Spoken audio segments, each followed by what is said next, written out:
आज supreme court से एक ऐसी खबर आई जिसने देश में कई मंदिर मस्जिदों में तनाव की स्थिति को फिलहाल तो कुछ कम कर दिया है। पिछले कुछ दिनों से 1991 के पूजा स्थल कानून को लेकर काफी चर्चा हो रही थी।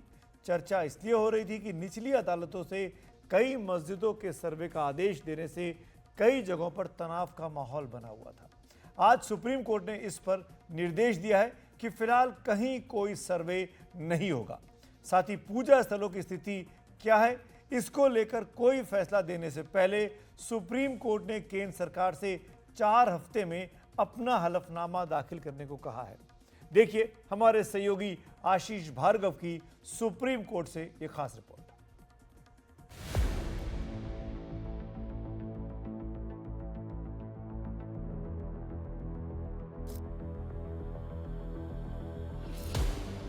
अभी संभल के शाही जामा मस्जिद में सर्वे नहीं होगा।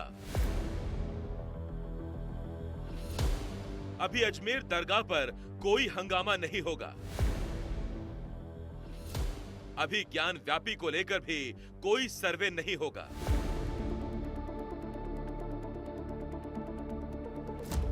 ऐसी 3 नहीं बल्कि कई मस्जिदों के खिलाफ ताबड़तोड़ दर्ज हो रहे मुकदमों और सर्वे पर सुप्रीम कोर्ट ने फिलहाल एक बड़ा ब्रेक लगा दिया है। ये एक वेलकम फैसला है, एक इंटरिम रिलीफ मिली है और वापस से जुडिशरी में हम लोगों का अकीदा विश्वास बहाल हुआ है। जिस तरह से लोअर कोर्ट से फैसले आ रहे थे, इसने जुडिशरी पर, सिस्टम ऑफ लॉ पर बड़े सवालिया निशान खड़े किए थे। ये बातें आज सुप्रीम कोर्ट में प्लेसेस ऑफ वर्शिप एक्ट यानी पूजा स्थल कानून मामले पर सुनवाई के दौरान सामने आई। पिछले कुछ समय से तनाव का कारण बने पूजा स्थल कानून पर सुप्रीम कोर्ट ने आदेश दिया है कि अगली सुनवाई तक किसी भी सर्वे का आदेश नहीं दिया जाएगा। किसी दूसरे मस्जिद या धर्म स्थल को लेकर सर्वोच्च न्यायालय के अगले आदेश तक कोई मुकदमा भी दर्ज नहीं हो पाएगा। अदालत ने केंद्र सरकार से इस पर 4 हफ्ते के भीतर हलफनामा दाखिल करने को कहा है।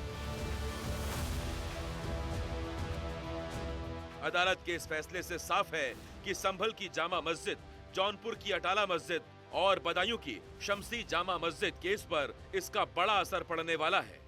जिस तरीके से निचली अदालतों में लोग जाके और मस्जिद के नीचे कभी शिवलिंग तलाश कर रहे हैं, कभी मदार के नीचे शिवलिंग तलाश कर रहे हैं, इससे मुल्क का माहौल खराब हो रहा था।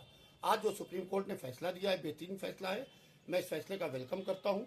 मंदिर हो, मस्जिद हो, गुरुद्वारा हो, चर्च हो, इमामबाड़ा हो, सिनेगाग हो, आदमी मन की शांति के लिए जाता है। अगर धर्म जहाँ के ऊपर आदमी मन की शांति के लिए जा रहा है, मंदिर और मस्जिद के नाम के ऊपर लड़ाई और झगड़े होने लगे तो इंसान कहाँ जाएगा। सुनवाई के दौरान 3 सदस्यीय पीठ के प्रमुख और मुख्य न्यायाधीश संजीव खन्ना ने कहा, अदालत के सामने 2 मामले थे, मथुरा की शाही ईदगाह और वाराणसी की ज्ञान वापी मस्जिद। तभी अदालत को बताया गया कि देश में ऐसे 10 से ज्यादा मामले लंबित हैं, जिनमें कुछ 18 मामले दाखिल हैं। इनमें से 10 मामले मस्जिदों से जुड़े हैं। इसके बाद ही सुप्रीम कोर्ट ने केंद्र सरकार से याचिकाओं पर 4 हफ्ते में अपना पक्ष रखने को कहा है। सुप्रीम कोर्ट ने कहा कि अब कोई सर्वे नहीं होगा, कोई केस कोर्ट हियर नहीं करेगी जब तक कि सुप्रीम कोर्ट उसकी हियरिंग को कंप्लीट नहीं करता, जो भी फैसला आएगा। तो ये बिल्कुल सही है। ये बार बार कोर्ट को जाना कि यहाँ पर मस्जिद नहीं थी, 500 साल 600 साल पहले ऐसा हुआ, बिल्कुल गलत है। पार्लियामेंट का एक्ट है और भारत सरकार को, मोदी सरकार तो रिप्लाई डाल ही नहीं रही है अपना, उनको रिप्लाई डालना चाहिए। और ये अच्छा फैसला है, कम से कम इस पे दंगे नहीं होंगे, लोगों की जानें नहीं जाएंगी।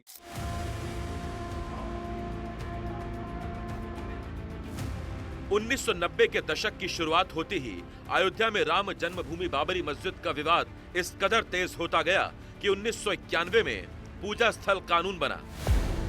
उस कानून के मुताबिक आजादी के वक्त पूजा स्थलों की जैसी स्थिति थी वैसा ही रखने के लिए कहा गया।